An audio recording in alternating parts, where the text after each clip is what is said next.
Good afternoon.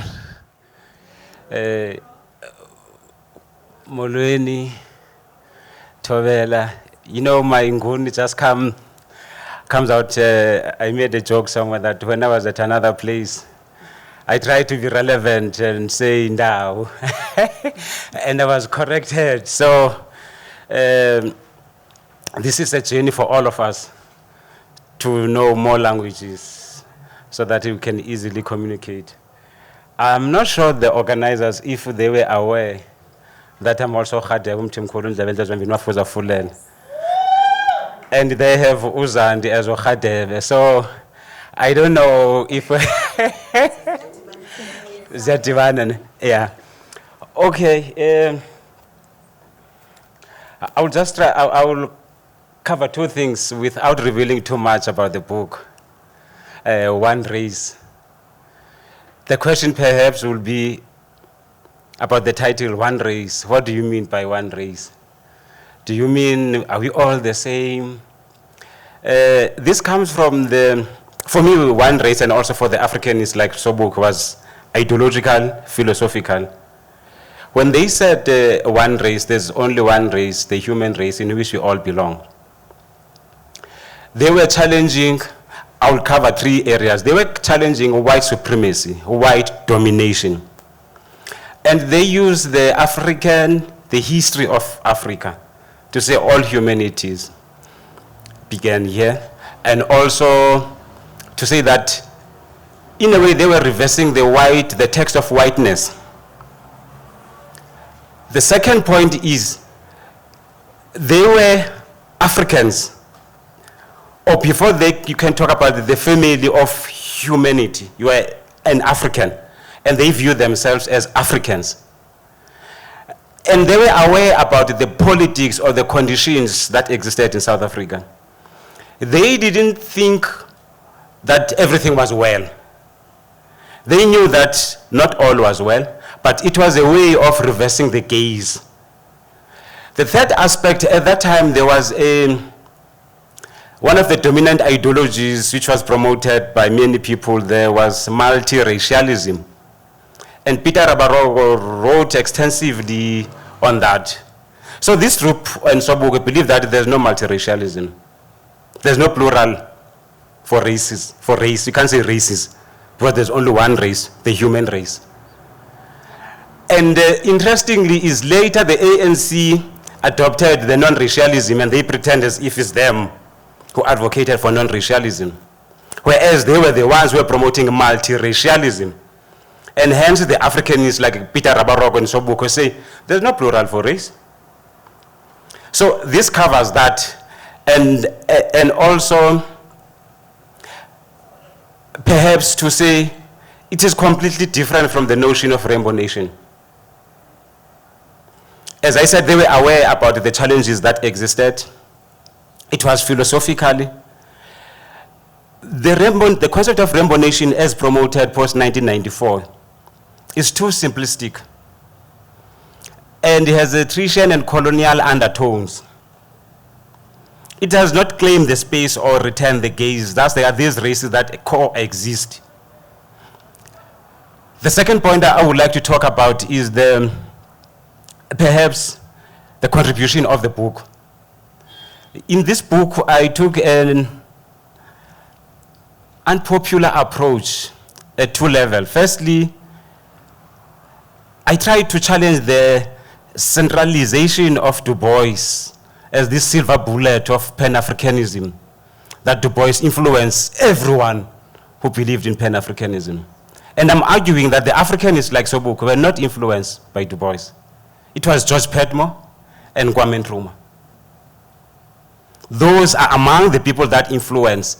And the book, Communism or Capitalism or Pan-Africanism, was more like the Bible for them.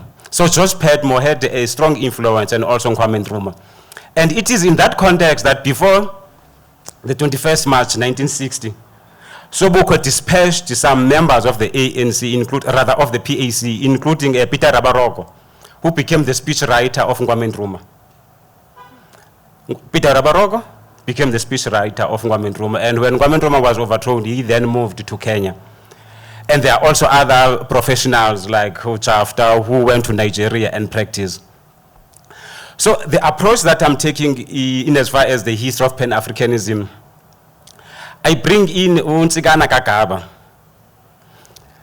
and also move away from the coloniality that relates to Untsigana, this African convert and all that, but to say, Untsigana made a statement that Zenibe Yimbumba Yamanyama. And I'm arguing that he planted the seed of modern Pan-Africanism. And the first Africanist organization was formed in 1880, in what now is called as PE.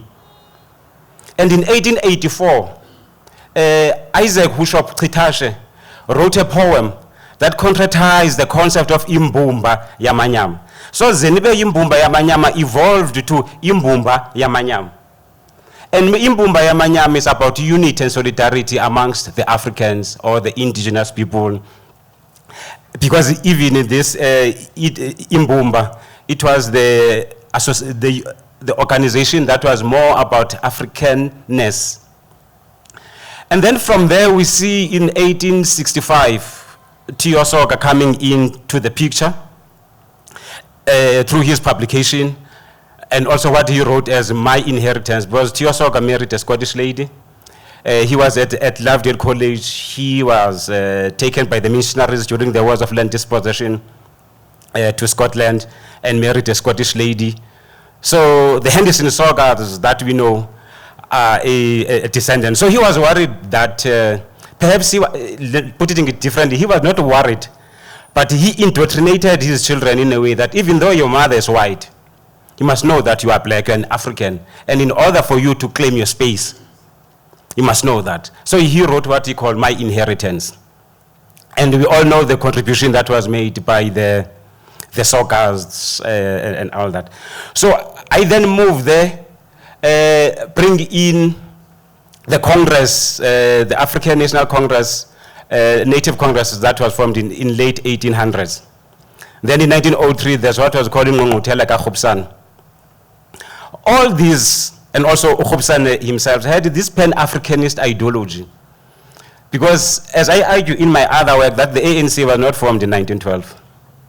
The ANC was relaunched in 1912. As I mentioned that in 1894, there was this association that already existed in different provinces. And Gqubsan and others were assigned to bring together this association, this Native Congress Association to be one. What happened is when Paisley Kaseme returned from the US, you know, in South Africa, we have this view, if you studied overseas, we respect you. You know, you see, and Gqubsan was just a local. So the likes of Paisley Kaseme were then given the way to lead, and Gqubsan were in a way erased from the picture. And we know that, or the ANC is presented as if it was formed in 1912. So I'm saying it was relaunched because there were provincial structures that existed, and there was a move already in as early as 1909. There were plans to bring together these, and the initiatives and the programs, they went to places like Bloemfontein, even here throughout the country actually.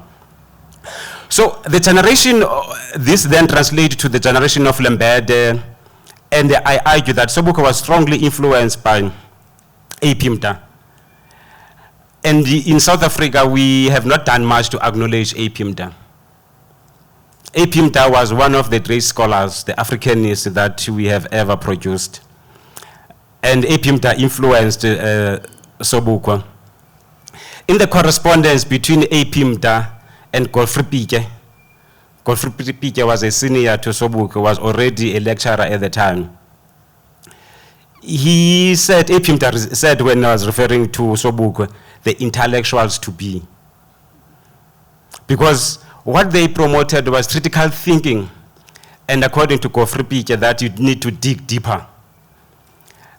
And another person, Cecil Nhloko, who influenced Sobukwe when he was doing administrative studies at Forten.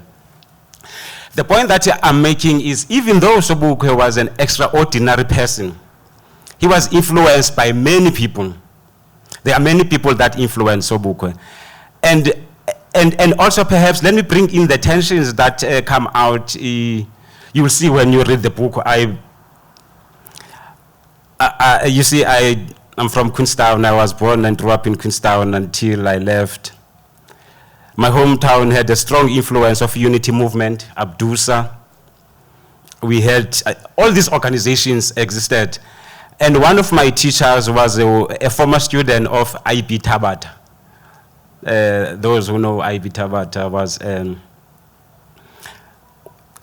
he was a senior to Sobukwe and Mandela, and was at the forefront of was against the scheme, or the betterment scheme that were provided.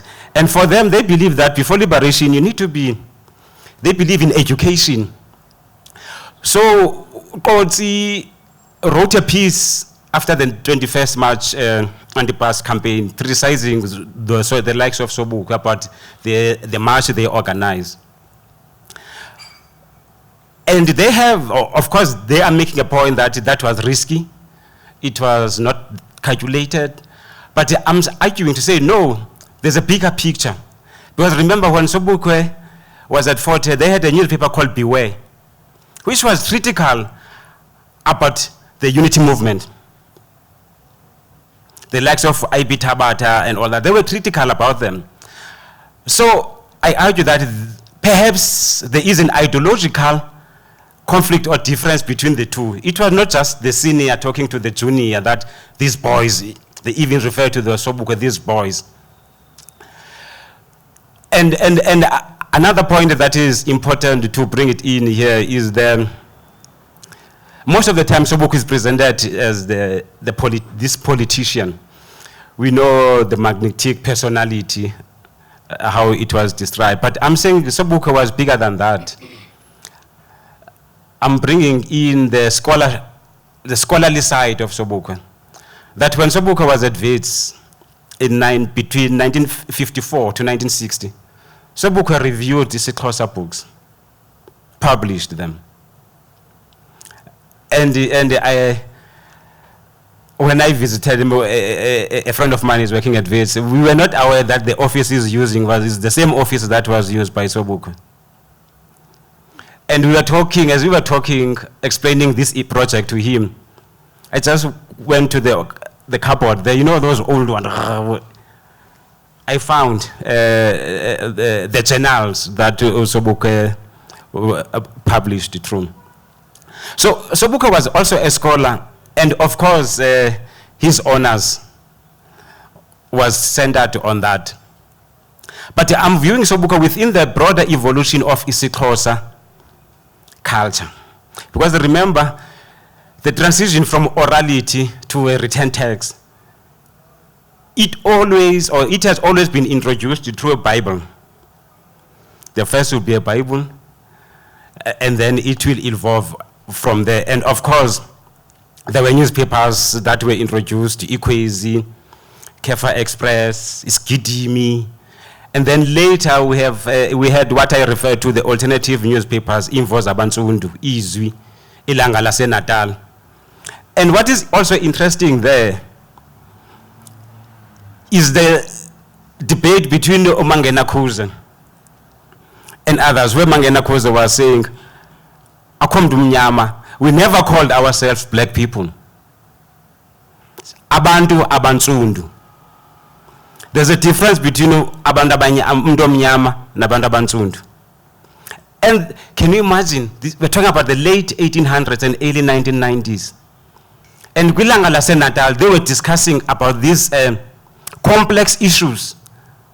What do you mean when you say black, and when you say indigenous, or when you say African? So I also bring in that public scholarship to locate Sobukwe and also the evolution of his ideas. From there, without revealing too much, about the book, this maybe in closing, Program Director, perhaps to talk about the uniqueness of this book. The existing literature or biography on Sobukwe are more conventional. They trace him, was born in Graaff-Reinet, went to Hilltown, Fort Hare. And of course, Fort Hare was not just an intellectual space, but it was also a political space. And then they will take that to his political involvement.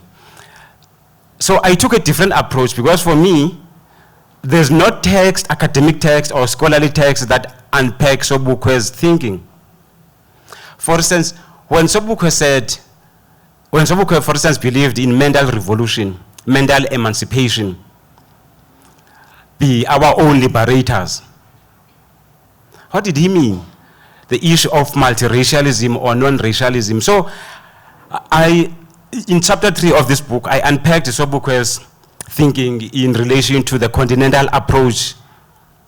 And of course, I don't view Sobukwe, because the problem that we make at times is to present people as these exceptional blacks or exceptional.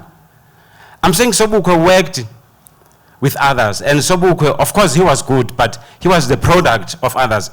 If you look at the founding executive of the PAC, you had Joseph Mutupeng, who was a teacher, Peter Rabaroko, a teacher, and who were against the introduction of Bantu education. You have many of these people, and one of the things that was central in the PAC was reading. I had the privilege of interviewing Ndate Joe Tlolo. At the time of the 1960 march, Joe Tlolo was doing his matric. And he was amongst those people who marched to Orlando and was arrested and was in the same cell with the leaders, some leaders of the PAC. And he shared how they would conduct lesson inside that, because he was young, and they will, in a way, encourage him and also share some points for consideration. And it is from there that Joe Tlolo was then maybe developed this interest to be a journalist. So education has been central within the Africanist. And for them, education is societal. When you are educated, it's not about you. The value of your education should be felt by your family, the neighborhood, or your community. So there's that communal element that is important in the understanding of education. And it is on that view that in one of my chapters, I unpack Sobukwe's speech of 1949, because there's a problem, in my view. Most scholars don't historicize the fees must fall, or what is referred to as fees must fall, or decoloniality scholarship. So I'm saying the decolonial project didn't start in 2015. Sobukwe in 1949, when he was the outgoing president at Fort Hare, made a speech that Fort Hare should be the barometer of African thought, as Stellenbosch is to the Afrikaners. And it says, for how long will Fort Hare be under trustees?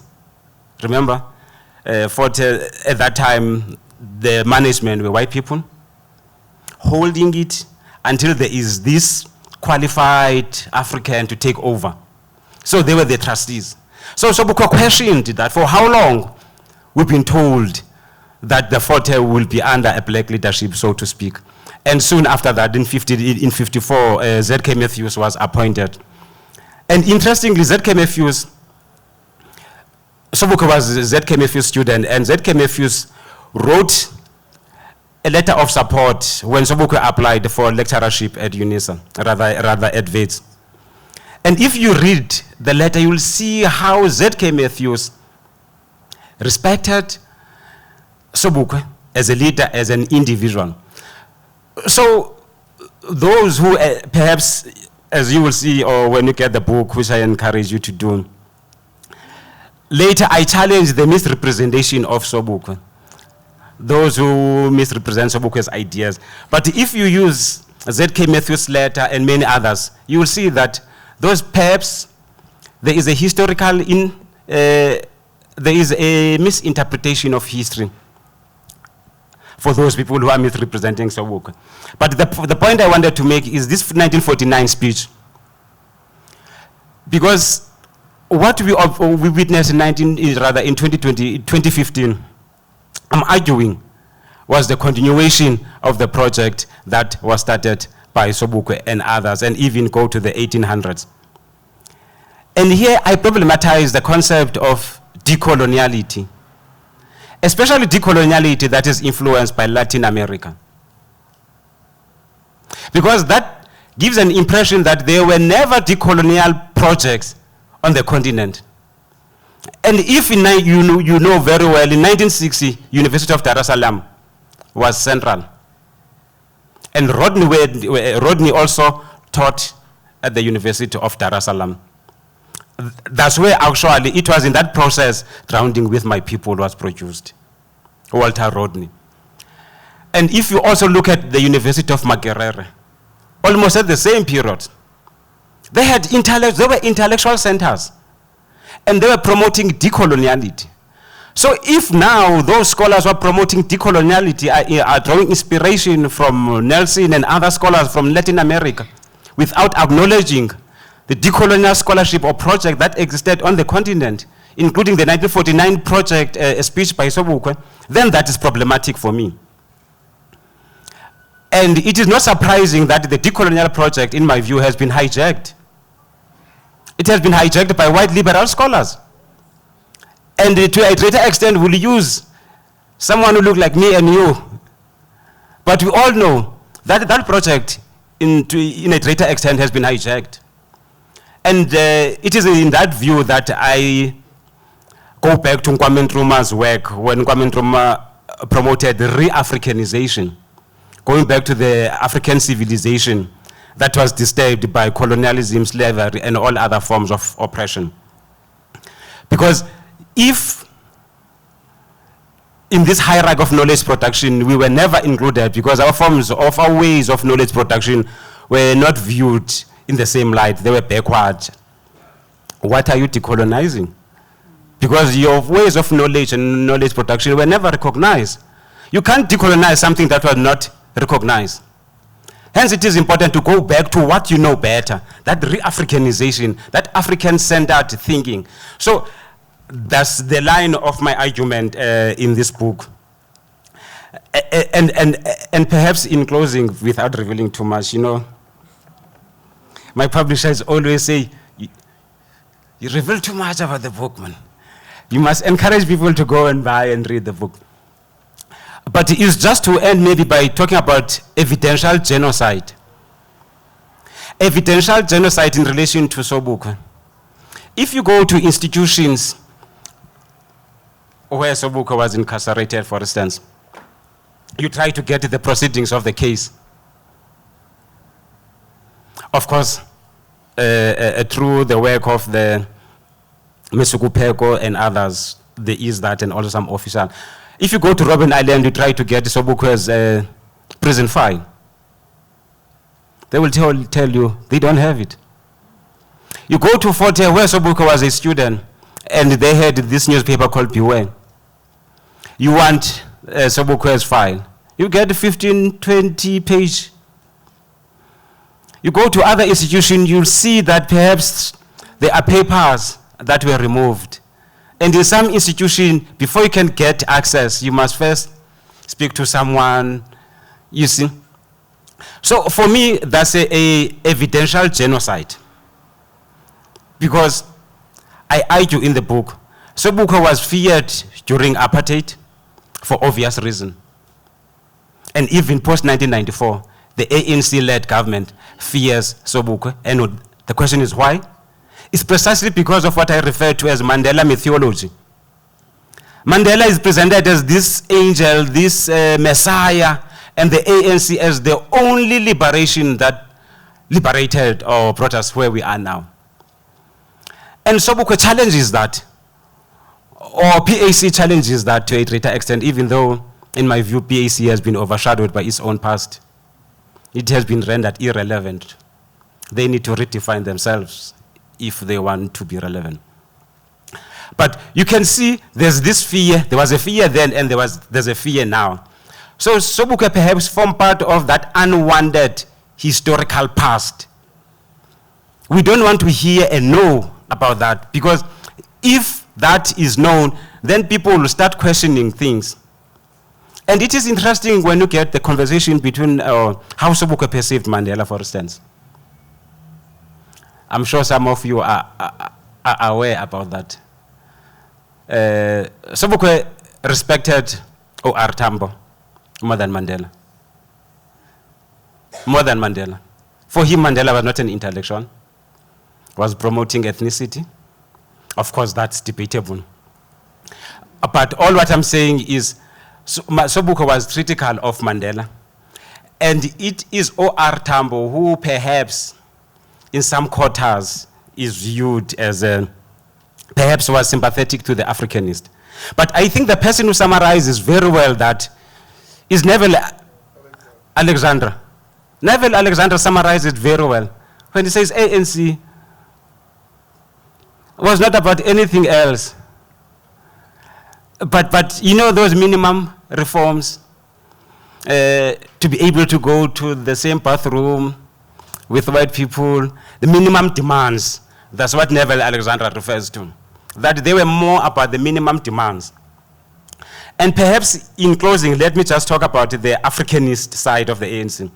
When the ANC was formed, there was this Africanist thinking, and also the documents that they produced. The African Claims of 1943, and then the ANC Youth League Manifesto of 44. And then the last Africanist document of the ANC was the Program of Action of 1949. And in one of my chapters, I create a conversation between Antoine Lambert and Sobukwe, using these three documents. And from there, the ANC took a different turn, the Congress Alliance turn. And I don't want to talk about who wrote the Freedom Charter. We all know that the Freedom Charter was not written by the ANC. We are all made to believe that it was written by the ANC. It wasn't. The person who claims they have written it said people just submitted one-liners which they didn't make sense. And he had to consolidate that. You see the white trustees doing it for you. And this document is presented as if it's your document. That is why, if you look at the three documents that I presented, the land issue is clear. The land issue, there is no ambiguity. The land belongs to the Africans. If you move to the Freedom Charter, it's a different tone. Because it was never written by the oppressed. And remember, one of the things, in closing, one of the things that Sobukwe and his group was against, they believe that ANC outsourced its intellectual capital to the white communists, or Beyasno Diaz, Toslovos, and all those. They became the thinkers of the ANC. It is in that regard that Sobukwe said, we must be our own liberators. Because ANC outsourced to depend on the white communist for intellectual document or direction of the organization. And it's clear even in the interview of between Sobukwe and Gail, when said one of the issues that was the turning point was the ANC was not implementing the program of action. They implemented it up to 1952, the Defiance Campaign, which Sobukwe believed that was not implemented to the latter. And the leaders were so quick to run to their lawyers to get lawyers to represent them. Hence Sobukwe believed that a leader, you must lead from the front. Perhaps that became if you look at now how Sobukwe and other leaders, perhaps that became the weak point, because they led from the front, and all that generation was taken away. And I submit that the PAC, or those who call themselves Africans, failed to develop Sobukwe's ideas or Sobukwe's thinking. And it's the same point even S.K. Mphahlele also argued along those lines. Because they led from the front, and then they were imprisoned. Others went to exile. We all know the state of the PAC in exile. It is in that, that's why even now the internal divisions that exist are not new. Because at the time of the 1960s, PAC was less than 1 year. Can you imagine an organization less than 1 year old and organized that much, and then from there, leaders were taken. And perhaps let me end by a sad point that Sobukwe lost his freedom on the 21st of March, 1960. Until his death, Sobukwe was not a free man. Sobukwe was not a free man. After he was in prison as part of 1960 anti-pass campaign, he was sentenced to 3 years, Pretoria Central Prison, I think it's Mahuru, yeah. Then there was what was called Sobukwe clause.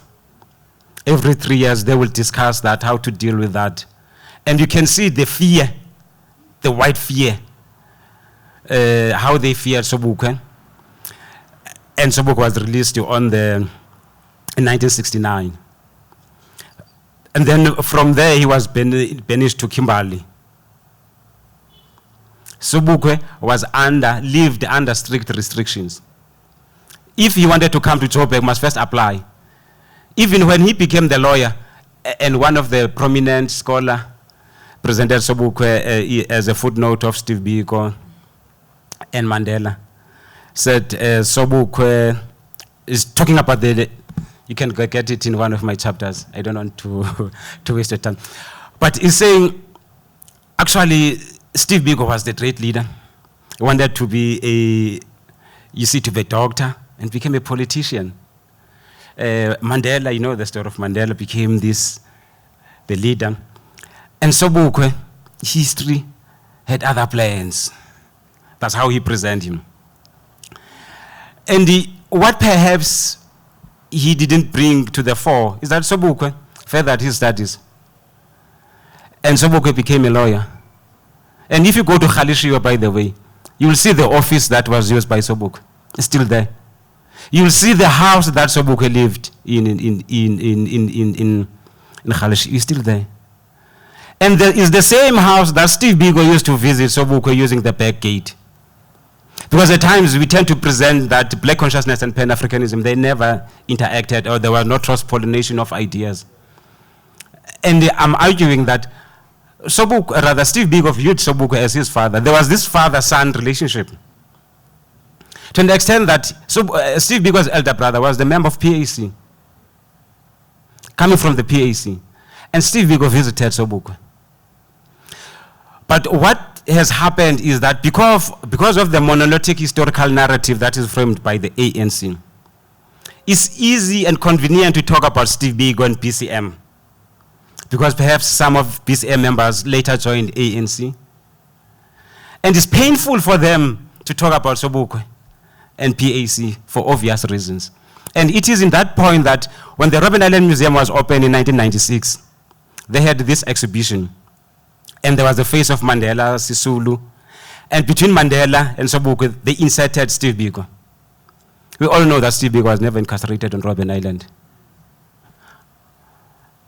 But talking about the history of Robben Island, you're bringing in Steve Biko. So I argue PCM and Steve Biko have been used as the buffer. It's a buffer zone, so to speak, between ANC and Pan-Africanism and Sobukwe. That's why it is convenient to talk about, and it is also convenient to fund PCM or projects that relates to that. I think let me end there before revealing too much about the book. But yeah, get the book. All the points that I raised are covered here. Thank you.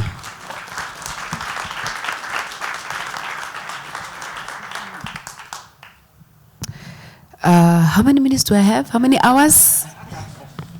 I was told 30, but we'll see.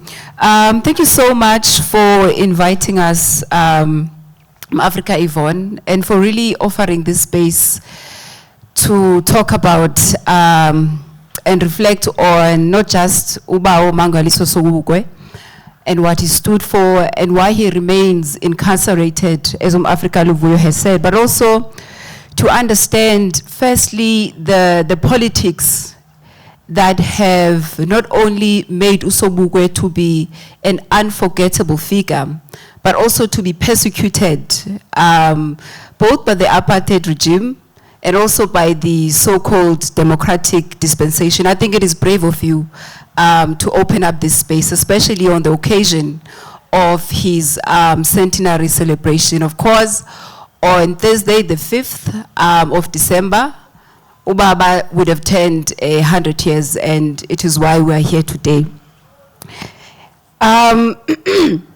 So I come from an outfit that calls itself the Black House Collective.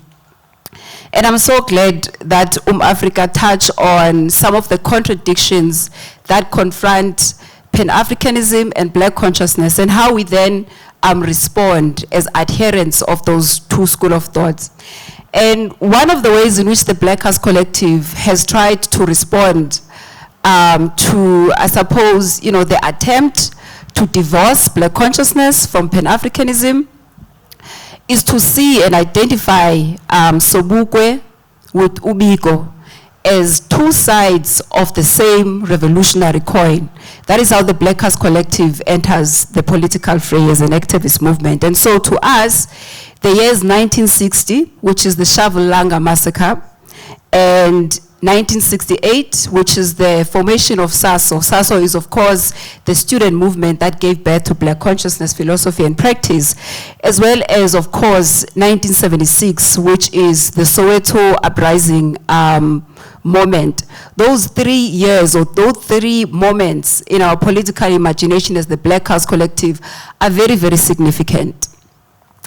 They, for us, speak to what we call the Azanian revolutionary imaginary. In other words, they deliberately show us or prove to us that there is absolutely no way that you can divorce Robert Mangaliso Sobukwe and Steve Bandubiko, right? So our work has been about that. And so while doing this work, right, and I'm sure those of you who are in the house and are aware of the conversations that take place amongst not only Pan-Africanists but also Black consciousness spaces, there's always a problem of, the dominance of the male-centric narrative. It is not unusual to talk about Mangaliso Sobukwe and, of course, acknowledge everything that is done without even mentioning the name of his wife, his companion, and comrade, Umama Zondeni Sobukwe. And my contribution today is to try and do justice, to that mistake that we make, I suppose, as Pan-Africanist scholars and Black consciousness scholars. And I think the power of being both a scholar and an activist is that you get not only to theorize, but also to put your ideas into action and to walk the talk. And in the Black House Collective's walking the talk, in trying to respond to this male-centric paradigm or dominance, or this male-centric understanding of firstly power and politics, but also this male-centric historicization of the Azanian movement, we then decided that we are going to find a way to not only connect with Umama Zondeni Sobukwe, but also to get to know her so that we can write her back into history. And so, Prof, it was interesting when you said that you had a colleague at Verts, and that colleague was not even aware that they were using e-office ka Bawu Sobukwe. In 2017, we wrote to the University of Witwatersrand as the Black House Collective, demanding that they name a building under which that office is housed, that they name it after Mangaliso Sobukwe. And of course they refused, but the reasons that they gave us was that, look, no one has taken the work to record where the office was, right? So I am shocked to hear from you that actually the office is there, because the impression that was given to us was that nobody knows, if Sobukwe had an office because he was a Black professor during apartheid. It is not clear whether he was given office space, but the truth is that he did have an office.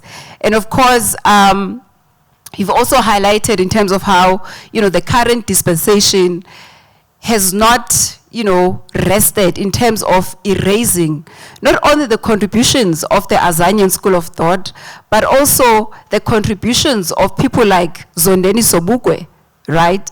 And so the work of the Black House Collective seeks to attend to these questions of erasure with the ethic of care, right? Because we understand that not everyone who was involved in the struggle wanted to be in the forefront, right? And when you look at women, the role that they played in the liberation struggle was multifaceted. In fact, we don't talk enough about what it means to bring into the struggle, not just yourself as a thinker, but yourself in complete, right? You bring yourself as a mother. You bring yourself as a nurse if you're a nurse. You bring yourself as an aunt or an uncle. You do not compartmentalize who you are. And this is what Zondeni Sobukwe did.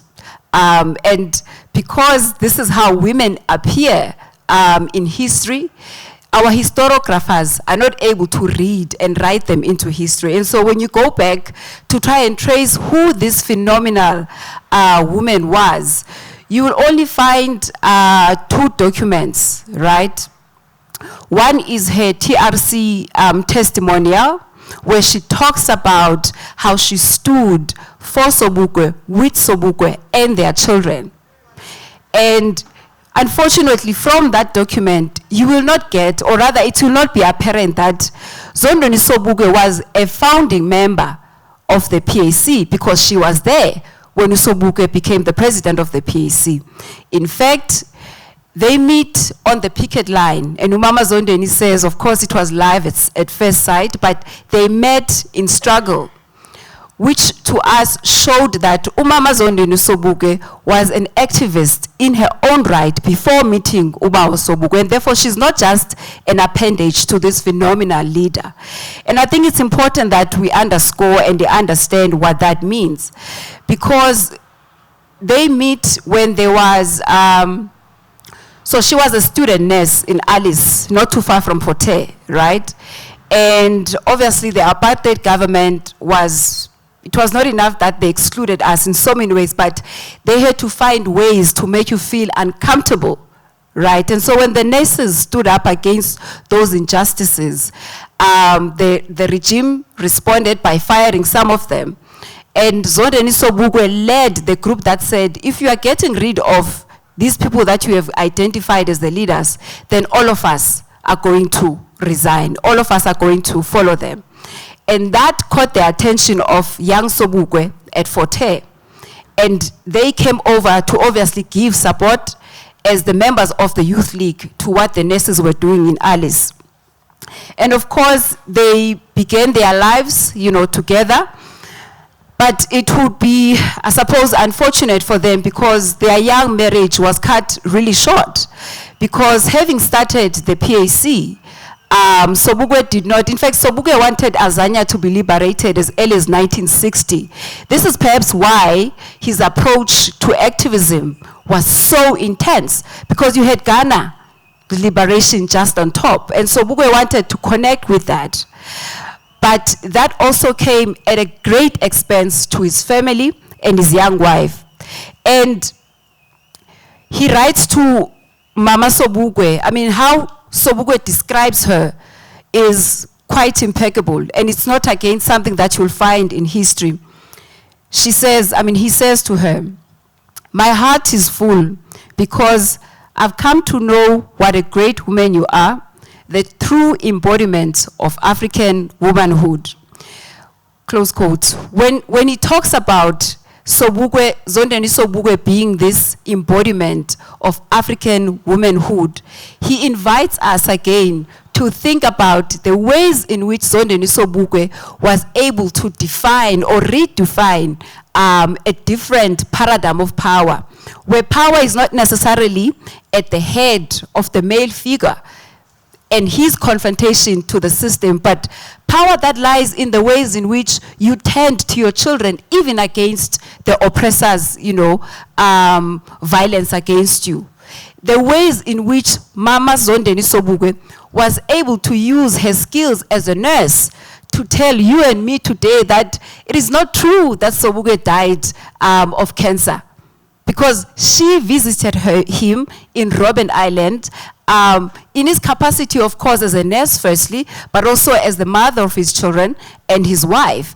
And she could see quite clearly that the minute he entered Robben Island, his weight began to, I mean, his health began to deteriorate. And it did not only end there for her. In other words, she did not only make these observations, she made them known by writing letters. No other activist, especially female, has written letters to, for example, Verwoerd, you know, and the then Minister of Justice, John Foster. This is, for me, captures Mama Zondeni's unspoken, erased, and silenced activism, because those letters detail the ways in which the apartheid regime suppressed not only Sobukwe, but also their children. And I'm going to read a few of the letters that she wrote. In fact, in her letters, you'll get to see, firstly, how she positions herself. And you get to understand where she was mentally, right? She is writing to Verwoerd not to beg him to release a husband, but as a matter of fact, to tell him, you are murdering my husband, one heartbeat at a time by doing this, by doing that, by doing that. Of course, she pointed it out to them that Mangaliso Sobukwe would be operated on without her being there. She was never involved. I mean, if you are married and the person is your spouse, you must give consent, right? And Mangaliso Sobukwe would be sent to hospital under a different name so that she could not even use her own networks in the health facility to find him. But Mama Sondweni remained relentless in terms of fighting for her husband. And her fight is very significant because it happens at the time where the PAC is banned. There's no leader at the moment who was able to support and respond to Sobukwe's needs. Remember, he was incarcerated for 3 years, and his sentence kept on being, you know, expanded. And absolutely, Elder. And this created a lot of anxiety in the movement, because if you go to court and they sentence you 5 years, your comrades know what they need to do within that 5 years to prepare for your return. But for Sobukwe, and precisely because, and the regime says this, they were intent to keep Sobukwe incarcerated beyond eternity, because here is a man that refused to change his stance. That's the only reason why they created what we now know as the Sobukwe clause, because I think what they were used to is a type of revolutionary that would compromise, right? A type of revolutionary that would change his stance in order to avoid suffering. But Sobukwe was clear from the get-go when he said that we are not afraid of the consequences of our actions. And so the apartheid regime could never forgive Sobukwe for that. In one of the letters that Mama Sobukwe writes to Helen Suzman, who was a parliamentarian, she speaks about the impact. Again, you will not find this in our history books. She speaks about the impact of the Sobukwe clause, not to the PAC, not to the Azanian people, because it had a detrimental blow to both the PAC and the Azanian people. But Mama Sobukwe is able to focus on the impact, or the effect rather, of the Sobukwe clause on the family life, right? She's then able to use her family as a microcosm for what other African families go through. I just want to read one of the combative letters that she writes to Helen Suzman. She says, "Dear Mrs. Suzman, I write this letter to you in your triple capacity as a woman, a mother, and a parliamentarian of outstanding competence, whose integrity is impeccable, and one who has made a name for herself as a uniting champion of liberty. It is not my intention to go into the aspects of my husband's present position, as it is well known to you. What I'm writing to you about is to make certain requests concerning his future in Robben Island." This woman is making requests about her husband's incarceration in Robben Island. She continues to say that, "I'm aware of the prevailing atmosphere and that this stands," she says, "I am aware of the prevailing atmosphere and that this stand will call for courage But I feel that this will be a humanitarian act of the highest order, and I have full confidence that you will not let me down this time, especially because my children and myself are facing hardships. I like the fact that, you know, she's challenging Helen Suzman's humanity. She's saying, if you cannot empathize with me as a woman, as a mother, and a parliamentarian of integrity, at least sympathize with me as a human being. And of course, Helen Suzman was persuaded by the letter, and she ceded to Mamzondweni's request and made a number of submissions before Parliament, questioning and challenging the conditions under which Sobukwe was incarcerated. But of course, Forster and his racist regime could not budge. I also want to, as I conclude, I also want to allow Mamzondeni to speak for herself, just in terms of how she experienced the consequences of the Sobukwe clause, but also the consequences of being a Pan-Africanist when she could have been, I suppose, a Congress, you know, because imagine growing up in apartheid South Africa, where the dominant response is shaped through a rather assimilationist, you know, approach. You don't want to antagonize the oppressor. In fact, you are not even allowed to make pronouncement about land dispossession. The land dispossession agenda, unfortunately, ended with the chiefs, you know, Abo Pambata. The liberation movement in 1912, when it was formed, it was very silent on the land question. And this is what bothered people like Mangaliso Sobukwe. So imagine joining a revolutionary movement that wants to continue the battle that was started by O King Hintsa, O King Mushweshwe, no Pambata. You are obviously not going to have a good time as a liberation movement and also as a thinker. And so Mamzondeni Sobukwe, through her TRC testimony, is able to revisit that for us and show in her, I suppose, through the lived experience of both herself and the children, what that meant, right? Choosing the Pan-Africanist line and the hardship that it represented.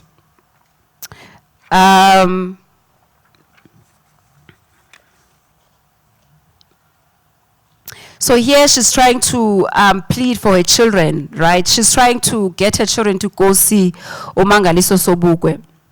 And she says, I'll start it in the middle because it's quite a long one. She starts by saying, what worries me is that my husband was attached to my children. She was very close to them. The one twin, Didane, when we could go to the docks in Robben Island, they would be stripped naked. In other words, Didane, his son, would be stripped naked when they come to see his dad. We would take some clothing and food for him. Didane was close to his father. Even the father, when he wrote, he would say that he misses Didane and his broad smile.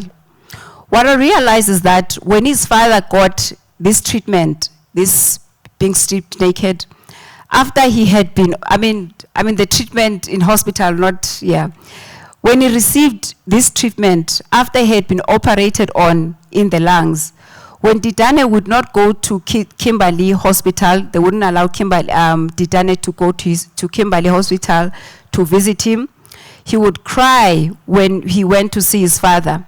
For a year, he could not do anything, and he started drinking. Didane is heavily affected. He's now a grown, I suppose he's now in his 20s when he's writing this reflection to the TRC. Didane is heavily affected. I request that the new government, because in 1979, we took Didane to King Edward for psychiatric treatment. I request that our government, the new government, she says, would contribute in his rehabilitation. If he could learn some form of trade or some skill, because he suffers from kleptomania. When he gets to the hospital, the psychiatric hospital, he just takes down curtains and everything. He's not well. Sometimes he will be taken in jail and he would be arrested, but they will release him soon after because he will handle himself very well. But shortly after his father died, Didani never recovered. He would rob houses, break in. He would also steal from nurses in hospital. I request that he be given special treatment, that he go to a psychiatric hospital, thereafter that he be given a skill. Didani is not the only one, I suppose, who deserves this treatment. The children of Azania, in the majority, who have suffered under the apartheid regime, deserve such treatment, and close quote. In that reflection, Mam Sobukwe is not only talking about what happened to her son. She's aware that, you know, her family is the microcosm to what is happening to the children of Azania in total. As I close, I want to quickly